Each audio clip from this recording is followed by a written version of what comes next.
Olá. Agora nós vamos falar, dar uma prévia do que vai ser esse nosso curso de Direito Civil preparatório para a primeira fase do exame da ordem. E eu escolhi para vocês um tema que eu acho lindo dentro do direito civil, que é considerada a vedete do direito civil, a responsabilidade civil. A teoria da responsabilidade civil, no Código Civil, se adota a teoria dualista da responsabilidade civil. Nós dividimos a responsabilidade civil em responsabilidade civil contratual e extracontratual ou aquiliana. Essa responsabilidade, civil, e vamos tratar aqui nesses poucos minutos introdutórios do nosso curso de uma responsabilidade aquiliana. Ela está no Código Civil, elencada nos artigos 927, combinado com 186 do Código Civil. O artigo 186 fala do ato ilícito, aquele que por ação, omissão, voluntária, negligência ou imprudência violar direito e causar dano a outrem, vai ter que reparar o dano. E o artigo 927 no caput diz que todo aquele que comete ato ilícito, ele tem o dever de reparação. Então, nós estamos diante de uma responsabilidade civil, que é a sombra da nossa obrigação. Ou seja, nós temos, em função de um dever geral de conduta, um dever de cuidado, de não causar dano aos outros. E toda vez que nós violamos esse dever jurídico, que ele pode advir da lei, de um contrato, se for uma responsabilidade contratual, de um ato ilícito, extracontratual, nós estaremos diante desse dever de indenizar. Ora, precisamos então de violação de dever jurídico, precisamos então de dano e precisamos do elemento que liga esses dois pressupostos, o nexo de causalidade. Estando presentes esses elementos, mantém-se o dever de indenizar, salvo se provada alguma excludente de responsabilidade civil. Veja, nós vamos indenizar, e o direito, a prática do direito, depois ela desemboca em grande parte em ações de responsabilidade civil. O que nós buscamos, em última análise, quando nós vamos ao judiciário? Indenização, na grande maioria das vezes. Nós estamos falando aqui de perdas e danos, nós estamos falando de danos materiais, danos morais, danos estéticos. Que a Constituição consagra a indenização integral pelo dano sofrido, proporcional à nossa ofensa, lá no artigo 5º, como um direito fundamental de toda pessoa. Ora, quando nós tratamos da responsabilidade civil, nós tratamos dos fatos do dia a dia. Essa responsabilidade civil, ela vai fazer com que a gente saiba em face de quem propor a ação, qual o fundamento legal que nos leva a ter que indenizar e os meios de defesa que nos farão afastar a responsabilidade civil. Nós vamos ter responsabilidades em várias áreas do direito, obviamente. No próprio direito público, nós vamos ter responsabilidade da administração pública. A responsabilidade civil, por isso é considerada a vedete do direito civil, ela fecha o direito civil. Ela faz com que a gente traga todos os conceitos materiais para dentro desse direito, agora que vai ser levar em consideração a vítima. Hoje, nós temos um direito que prioriza a vítima, um direito que faz, muitas vezes, com que essa responsabilidade, que ainda que no nascedouro e ainda se mantenha uma responsabilidade baseada na culpa, ela já seja uma responsabilidade que se funda na teoria do risco. Por quê? Porque a culpa, no processo civil, ela é muito difícil. Então, a vítima, na maioria das vezes, ficava irressarcida.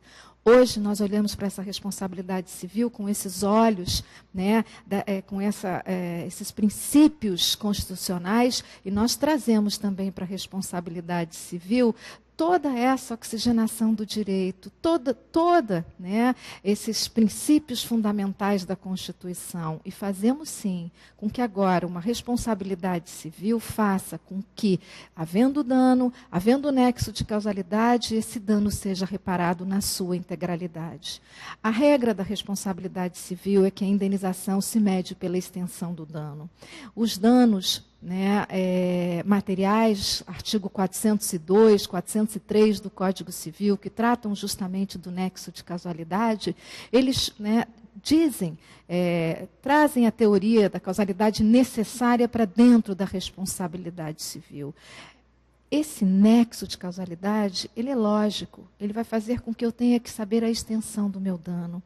E eu configurando a extensão do meu dano, eu vou saber, né, provar efetivamente os danos materiais. E os danos morais? Os danos morais são considerados, em regra, danos em ré ipsa. Aqueles danos em que eu não preciso de prova. Aqueles danos em que basta a existência do fato, que por uma consideração lógica, a gente tem o dano moral.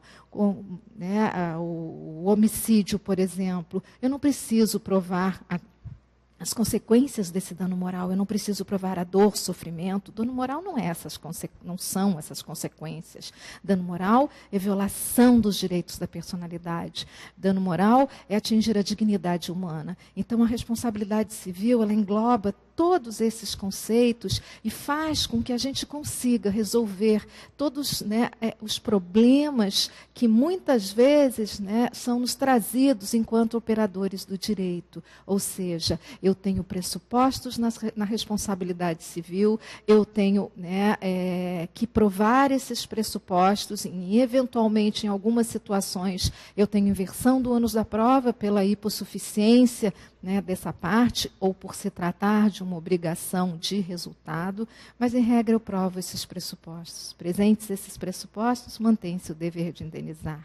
A regra é tratarmos de uma responsabilidade civil subjetiva, baseada na culpa. Mas, hoje em dia, o Código Civil atual traz tantas regras de responsabilidade objetiva, como o parágrafo único do 927, como o artigo 187, que fala do abuso de direito, que nós temos uma responsabilidade civil subjetiva quase como um resíduo. O que a lei não determina que seja uma responsabilidade objetiva, a gente tem, né, como uma responsabilidade subjetiva baseada na culpabilidade.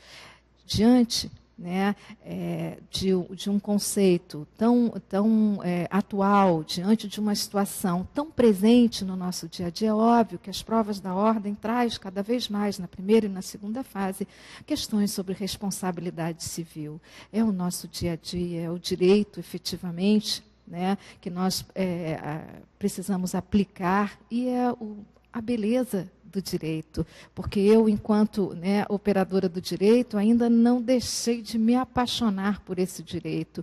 E eu espero que, vocês também estejam nessa área, porque essa é uma área que faz com que a gente possa, sim, transformar a nossa sociedade e aplicar, sim, todos esses princípios constitucionais dessa nossa Constituição, né, garantista, essa nossa Constituição, né, que é uma Constituição bonita, dentro de todo o direito civil, dentro de todas as esferas do direito.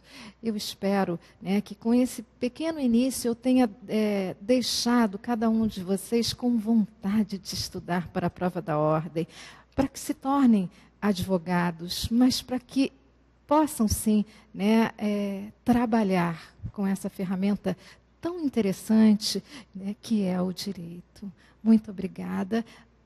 Até a próxima.